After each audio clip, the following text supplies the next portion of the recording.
What is going on, OWS Fam, DFS Fam, YouTube Fam? Welcome to our second Draftkings DFS Lab of Week 14. Once again, I am your host. I am your guest today. I am JM to win. As always, throw this video or podcast on 1.5x speed or 2x speed. Catch this a little bit more quickly. Flying solo again today, as I mentioned on the Thursday show. Keegan's not able to make it this week. Family stuff, holiday stuff. So I believe he'll be back next week. But solo show gives us a chance to maybe not have the same questions back and forth, but an opportunity to kind of dive into some of the nuances of the slate. So it should be a cool show. With that, let's get started. 1 week season. All right. So if you found this show through the YouTube algorithm, usually what we do on this show is we build a lineup together, Keegan and me. The concept of the show is I've been playing DFS for 10 years, used to run the premium content membership at Roto Grinders, launched 1 week season in 2018 and run OWS. Keegan has been playing DFS a little bit more casually for the last 2-3 years, striving to get better. And he kind of is able to be a proxy for the audience, ask the types of questions that you guys might be asking, explore the slate in the way you guys might be exploring it, and kind of learn some new things about these teams, these players, these coaches, and the strategies of how we put together a roster toward a first place finish. When we fly solo, things are a little bit different. We will, same as always, build a roster, but kind of gives me a chance, like I said at the top, to maybe not have the same questions, the same back and forth, but there are some different components that we can touch on in these types of shows. So I got about 30 minutes till I have a Friday show on Roto Grinders with Squirrel Patrol, one of the sharpest DFS players in existence. So I will have about 30 minutes to put this together, and then I will be hopping on over there. So really quickly before we get started, if you're watching this, so I record this on Friday, it goes on to YouTube and the OWS podcast feed on Friday night or Saturday morning, which means that by the time you're watching or listening to this, the Angles podcast is already out. This week, if you don't typically listen to the Angles podcast, I would strongly recommend listening to it this week. Very unique slate with some interesting strategy components this week. And that's really what we use the Angles podcast for, is to dive down into the second, third, fourth layers of the strategies and what we always say is what the picture on the puzzle box looks like for this week. So what are the clearest pathways to a first place finish on this particular week? Very unique week. So I believe that the Angles podcast will be uniquely valuable on this particular week. It's always a good listen, but this is a week where it's pretty valuable to have those deeper thoughts in terms of the strategy. We'll actually touch on a little bit of that in today's show, though. The Thursday show built a roster around Justin Fields, which is one of my favorite ways to build this week. Justin Fields, DJ Moore. But today I'm going to do something a little bit different. I'm going to go to a game that not a lot of people are going to be on, or at least not a lot of people are going to be on this side of this game. And that is, if we kind of look through this and we say, what are the games that could end up shooting out? We have Detroit and Chicago. A lot of interesting numbers there that I'll dig into in the player grid, which is my player pool broken down for subscribers on OWS. And then also I'll talk about some of these components in the Angles podcast of why this Detroit-Chicago game is very interesting. Talk about some of the components of why Indianapolis-Cincinnati is very interesting. But we also have these games like, obviously Baltimore can put up a lot of points, and maybe the Rams find a way to put up points against the Baltimore defense, but that's probably not turning into a shootout. Tampa, Atlanta is kind of drawing a lot of attention, but probably not turning into a shootout. Some interesting angles that we'll talk about in the Angles podcast from that game as well. Jacksonville with CJ Beathard expected to be under center. This Cleveland defense, Joe Flacco under center, probably not turning into a shootout. Carolina and New Orleans probably not turning into a shootout. Houston and the Jets probably not turning into a shootout. Minnesota and Las Vegas playing these kind of lower scoring games, and Houston, playing with Josh Dobbs to where they'll probably see this pathway to chess matching their way to a win, right? Where you say, all right, let's wait for Aiden O'Connell to make mistakes against our confusing, aggressive defense. And as he does that, we take control of the game, take the lead, and kind of control the game from there. Pretty low likelihood that one turns into a shootout. Seattle, San Francisco has shootout potential. We'll skip over Buffalo, Kansas City. Denver and the Chargers.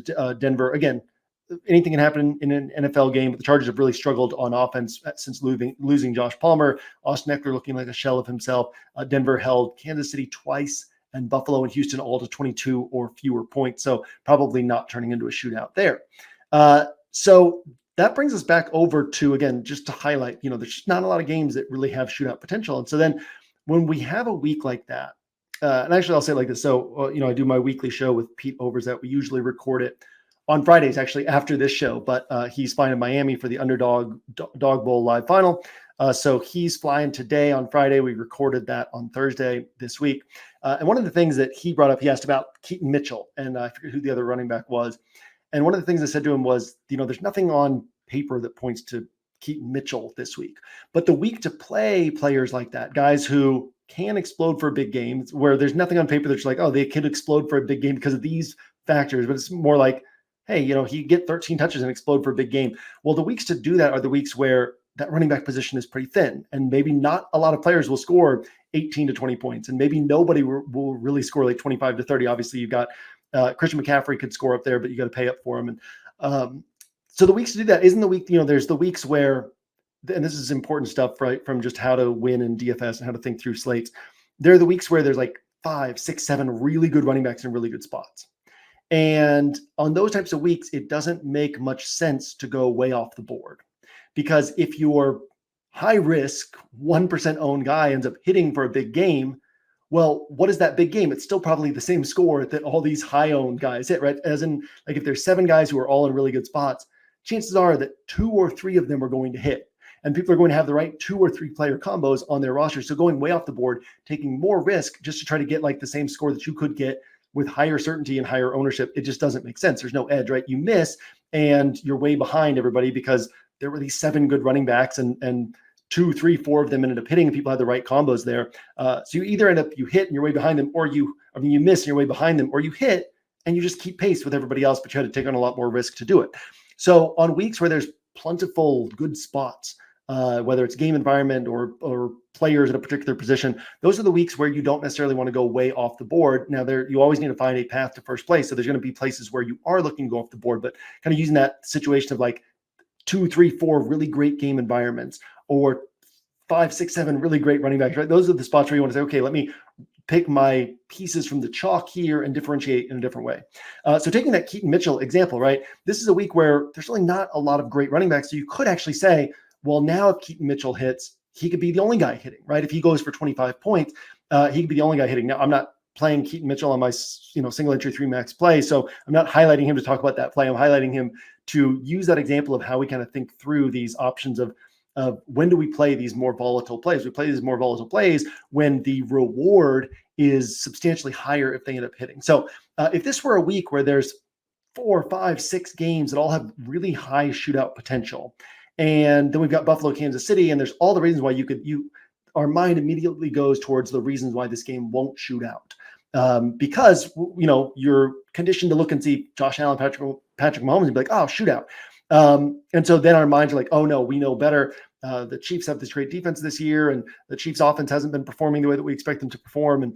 And so this game won't shoot out, right? And so we kind of move our minds over in that direction. But then you look at the slate and it's like, if this game shoots out, it could be the only one that shoots out. It's not one of these weeks where there's this one shoots out. You're taking a lot of risk to bet on it shooting out, and you're right, and you took on all this risk to get right with this game, but 3 or 4 other popular games all shot out as well, right? And so it doesn't actually end up giving you an edge. This is more one of those weeks where this game could shoot out, and it could be the only game that shoots out. And so kind of carrying that Keaton Mitchell example over, you could look at a game like this and say, if there's a week to take on the risk of this failing at these price tags, this is the type of week in which to do it. So kind of some just cool components to think about in terms of how you want to think through a slate and how you want to think through what your path is to first place on that particular slate. Every slate is going to give you something unique, something different, and you want to think through what that slate provides and what that means for your path to a first place finish. So what we're going to do is I'm going to throw Josh Allen on here, and I'll talk about this in the Angles podcast as well, but I'll hit on this here since we're building a Josh Allen roster. His last 4 games against Kansas City, and keep in mind, they've developed their personnel, they've developed their defense, but what makes Kansas City good? What makes Kansas City good is not just their personnel. what makes Kansas City good is how creative Steve Spagnuolo is and how good he is at confusing quarterbacks and throwing things at them that they're not expecting. And he'll typically save wrinkles for deeper into the game. There's not a lot of defensive coordinators who are excellent at that. He's really good at that. Lou Anarumo is really good at that. Lou Anarumo is kind of struggling this year with this Cincinnati defense, but these guys who can, you finally get comfortable and then the second half starts and they throw something totally different at you that you hadn't seen up to that point. And so they're more like offensive coaches in terms of how nuanced they can be and how much they can develop their game plan throughout the game and really outthink the opposing quarterback. So when we look at a spot like this, one of the things we can look at is past performances and see, okay, does Josh Allen struggle against this Kansas City defense? So the Kansas City defense the past few years has been good, not as good as this year. So we can keep that in mind. But also this Kansas City defense has been tremendous against wide receivers. They've been kind of tough to pass on for the last several years. We've brought this up a lot over the last few years where people see Kansas City games and are like, okay, shootout, bet on it. But then it's like teams typically perform below expectations in this matchup over the last several years.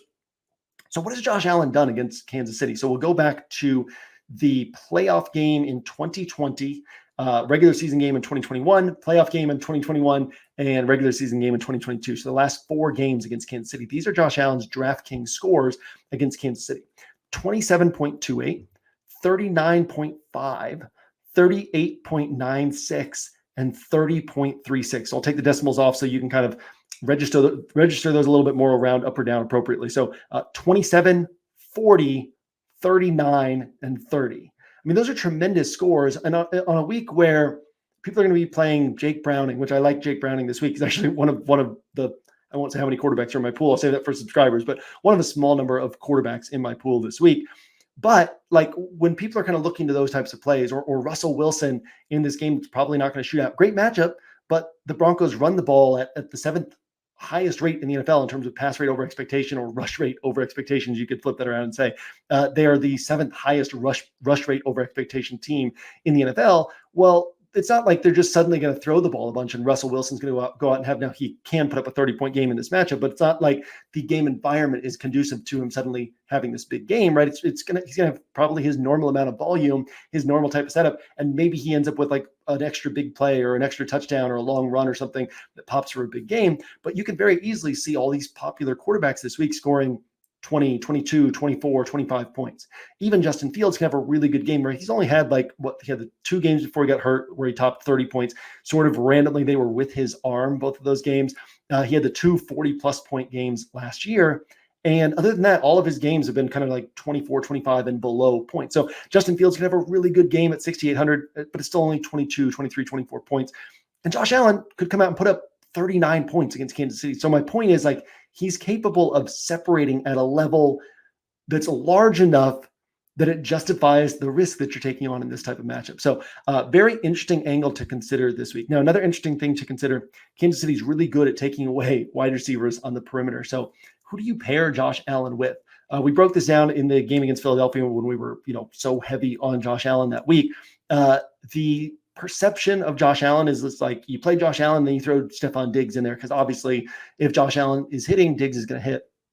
Well, heading into that game, going back over the previous 3 seasons, or maybe it was previous 2.5 seasons, the previous 17 times that Josh Allen had hit, Stephon Diggs had only hit in 6 of those.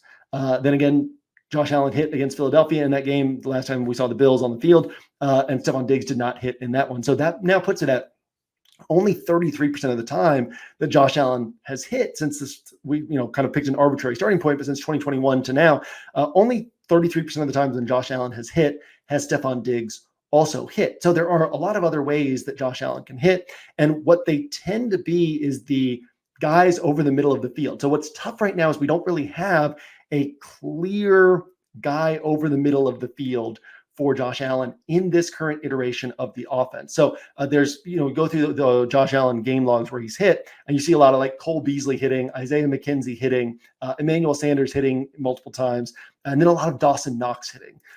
Where Dawson Knox is maybe only getting, 4 catches for 60 yards, but it's 4 catches for 60 yards and a touchdown, and that is price tag that ends up being a really excellent game, where he ends up putting up 22 DraftKings points, which at his price tag is tremendous at this point. But now it's like Dawson Knox is expected to come back this week, so we can't say, okay, throw Dalton Kincaid, and there's the guy over the middle of the field. And then again, we kind of started on this pathway and didn't finish it. Chiefs, structurally, they take away the perimeter, but where they can get hit is sort of over the middle of the field. So Nick Bolton, I believe, is coming back this week for Kansas City. So that shores up their linebacking core a little bit over the middle, but that's still where you're going to attack the Kansas City defense through the air. So what we've seen in these games where Josh Allen has hit is a lot of like Dawson Knox hitting, or I think it was Cole Beasley hit one time in 2021. And then last year it was like kind of Dawson Knox, but nobody hitting big. And then there was obviously the playoff game where Gabe Davis had 200 receiving yards and was it 4 touchdowns that he had in that game? And then interestingly, like Stephon Diggs, it was like bomb, bomb, bomb. And then last year, 10 catches for 148 yards and a touchdown. So Diggs is capable, right? Again, 25% of these games, these last 4 games where Josh Allen's hit against Kansas City, Stephon Diggs is hit. So 25%, kind of in line with that 33% that we've seen in a macro sense. So where does Josh Allen hit? It's going to be an interesting way to kind of explore this. Khalil Shakir hasn't really stepped into the Isaiah McKenzie, Cole Beasley role where he can rack up 10 to 13 targets in a game like this, where Josh Allen's having to throw a bunch, knows he needs to score a lot of points, but he's kind of having to dump the ball off over the middle of the field, kind of the things down, Josh Allen works from deep to short. Things downfield aren't open. So then he like looks for what's that intermediate and short area. So there's not really a clear stacking partner with Josh Allen on this particular week. What we will go ahead and do on this roster, and what I'll probably do is a lot of my Josh Allen rosters this week, I will probably have them single stacked as opposed to double stacked, because what I'm really wanting to bet on is Josh Allen sort of having to take over the game, run a lot, maybe score a rushing touchdown. Less likely that we get multiple guys hitting. I will have some double stacks, but sort of underweight on the double stacks and a lot of these single stacks this week. So what we will go ahead and do, again, we know that Gabe Davis can hit in this type of spot. We know that Stephon Diggs can hit in this type of spot. But I'm going to go ahead and throw in Dalton Kincaid, who's going to go wildly overlooked this week with kind of attention on Isaiah Likely and Tyler Conklin and some of these cheaper guys, David Njoku. So not speaking out against those guys. I have to check the player grid to kind of see where those guys fit into my thoughts, or listen to the Angles podcast for whatever I drop in there. But when we're talking about, everybody kind of looking down there, and then Dawson Knox coming back and people not being on, Josh Allen's projected ownership is sub 3% as of right now. So not going to see a lot of Dalton Kincaid. So now we have one of these spots where Josh Allen, it's not like we're betting on this higher risk guy and hoping he gets 26 points. We're talking about a higher risk guy that can just massively separate from what all the other quarterbacks are doing. And he's low owned. So now if he puts up that type of game, you are so far ahead of the field. And we always want to be thinking about this in terms of how are we putting together a roster? And then what does it mean if these guys hit? Because once we put a guy on our roster, we are effectively voting on that particular roster. Now you can play 100 rosters and only put Josh Allen on one. So on the other 99 rosters, you're betting that Josh Allen does not have a mega game. But on the one roster where you play Josh Allen, your bet is Josh Allen has a mega game. So if Josh Allen actually has a mega game, we're so far ahead of the field because all the other quarterbacks might score 25 or fewer points on this particular week, right? Brock Purdy's going to get a ton of attention this week, but actually let's go ahead and pull up Brock Purdy's game logs. Brock Purdy, he was my highest owned quarterback last week against Philadelphia, had him on over 40% of my rosters. But we've got this 32 pointer. We got this 29 pointer against Tampa Bay, two teams that sort of forced the ball to the air. What else, right? 24 points, 26 points, 23 points. These are his best games, right? And these are all better than his best games last year. So just to say, this 32 pointer that he's coming off of, this 29 pointer, people are just going to jump onto Brock Purdy because there's not a lot to love on the slate. And I love Brock Purdy. He's probably getting 17 to 24 points in this spot. Once again, outside chance that he goes above that level. But just to kind of illustrate, this is a week where the quarterbacks that everybody's flocking to really could max out at about 25 points. And so if Josh Allen hits for this type of mega game, you are just so far ahead of the field because he's going to be so low owned. And then you throw in Dalton Kincaid on this, and you recognize that if this pair ends up being right, if this is how Josh Allen has his big game, if Dalton Kincaid ends up going out there and putting up 25 points, right? Well, you are now just dramatically ahead of the field, and you really don't have to worry about ownership too much on the rest of your roster because it's not going to be a super high scoring weekend. So basically, if you get this bet right, you're so far ahead of the field that really you don't need to necessarily just say, okay, I'm going to play what everybody else is playing. But if what you like are popular players, so let's illustrate this, I'll probably be 100% Zack Moss this week. We won't dive into that, but great play on paper, great play by logic, great play by feel, just a good play this week. I don't have to worry about what his ownership is going to be because if he ends up putting up 20 points, I'm just riding with the ownership on that. And then I'm jumping past all those other Zack Moss rosters with my Josh Allen bet. Similar at this RB2 spot. Now, one interesting thing, this morning news came out that Isaiah Pacheco is not going to play this week. So you could play this Kansas City running back spot one of two ways. You could play Clyde Edwards-Helaire, or you could play Jerick McKinnon. You could play Jerick McKinnon, essentially saying that Kansas City has changed their offense based on their personnel.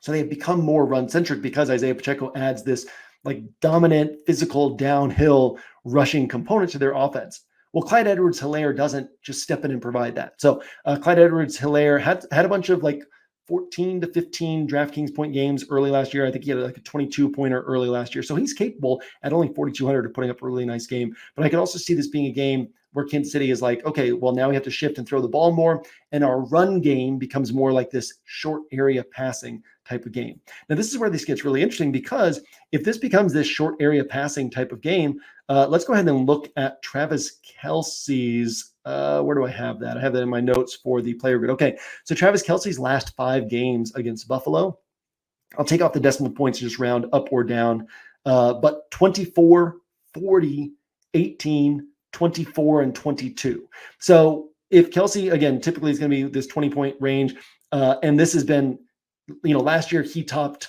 16.4 points 10 times. The year before that, he topped 16.4 points 9 times. This year, he's only topped it 4 times so far. So like Travis Kelce's typical score is down because this Kansas City offense is down. So just because Kelce's done this, 20 plus points in 4 straight, or I guess one of them was 18, and then the other games, 22 plus points, 4 out of 5 against Buffalo, with a 40-pointer thrown in there, it doesn't mean that he's necessarily just going to do that again in this spot. But we can be thinking about that in terms of how we put this roster together and say, man, what if Kansas City says, all right, let's just throw the ball short areas of the field a little bit more. Let's not worry about the run as much. And then we're also saying we're betting on this roster that Josh Allen has this monster game. So we're saying that the Bills are going out there and putting up, 31 points, something like that, where Josh Allen's picking up yards. He's being part of a 3 to 4 touchdown game, on his arm and through his legs. And so that compels the Chiefs to be a little bit more aggressive through the air. So we can do something really interesting here that is a Jerick McKinnon and Travis Kelce stack. And now you look at this roster and it's like literally nobody else is building this roster. Like we could just go through the list of who were the most popular plays, and we could play Drake London and Elijah Moore and most popular defense, right? And just like fill out our salary with most popular plays if we wanted to do things that way. So we can also obviously kind of think about who we like the most. I don't love Drake London this week. I'll get into the reasons why. Still pretty solid play, but not as good as everybody thinks he is. And if I get into the reasons why, I'll talk about it on the Angles podcast. I'll talk about it in the player grid, but actually I won't talk about it in the player grid because I won't have Drake London in there, but some interesting angles to talk about in the Angles podcast with Drake London.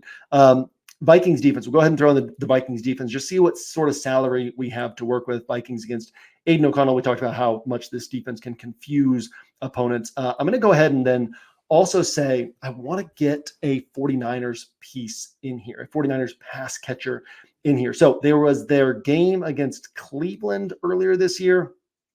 And there was their, let's see if I actually have these notes pulled up. I think I do. Okay. There was their game against Cleveland. And then there was that offensive dud against Minnesota. Outside of those 2 games, this is in my DFS interpretations for the San Francisco game. It'll be in the player grid as well. But here are the best score from Deebo Kittle each game this season. Okay. So basically just say like a best ball roster, right? Like who was the best score from these 3 guys? And I'm going to list that score. 36, 22, 28, 24, 28, 27, 24, 30, 22, and 39.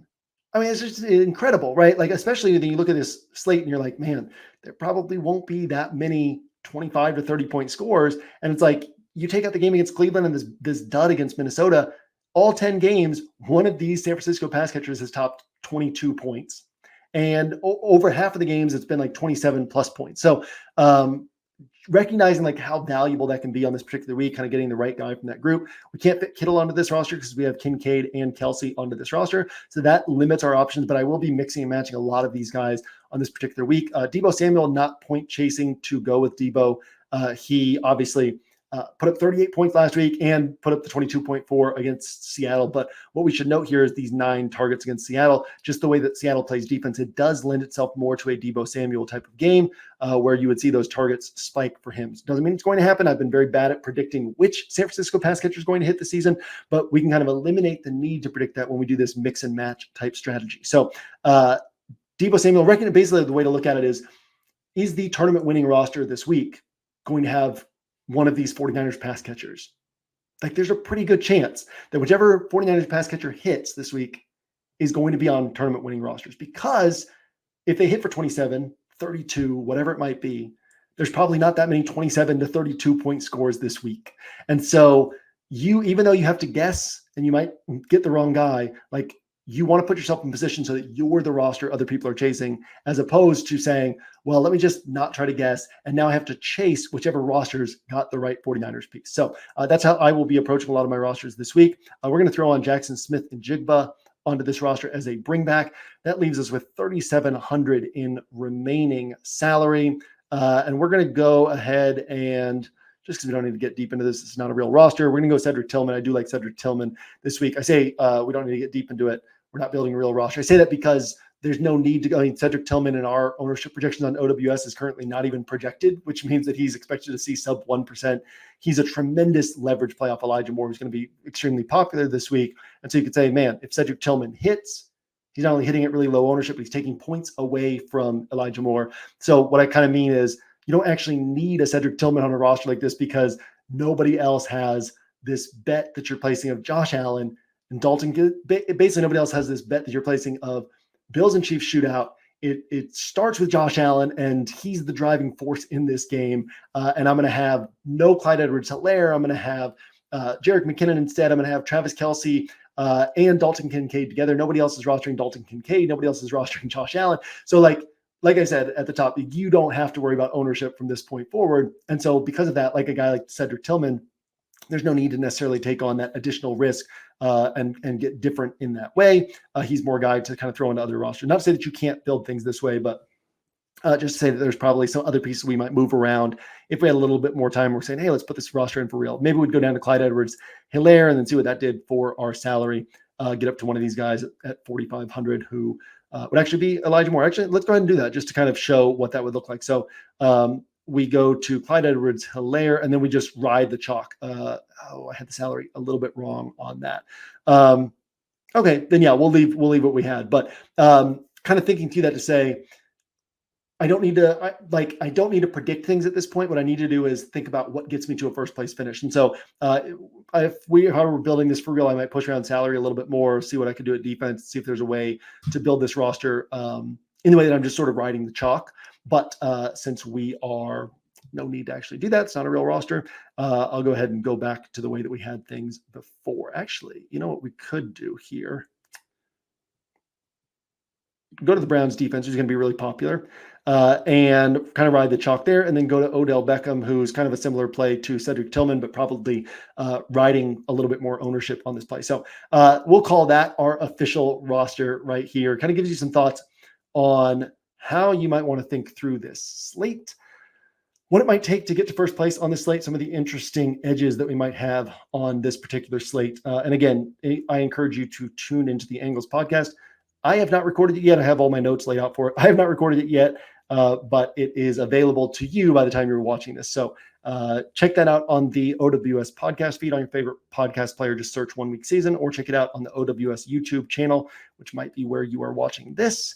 With that, I'm going to wrap things up. I will be back here for the DFS Lab, I believe, with Keegan next Thursday. We'll be breaking down opening up the Week 15 slate, building a roster, taking his questions, gathering some information on that slate. I will also hopefully see you on 1 Week Season throughout the weekend. We do tons of discounts through the end of the season. So I believe it's 60% off for the last 5 weeks plus the playoffs at this point. So really good deals if you want to hop in, get a taste of what OWS is all about, or just keep consuming the free content. There's a lot of free stuff on the site too. If you're not a free member, go sign up for that. So with that, I will see you on the site throughout the weekend. I will see you on the Angles podcast, and I will see you at the top of the leaderboards on Sunday.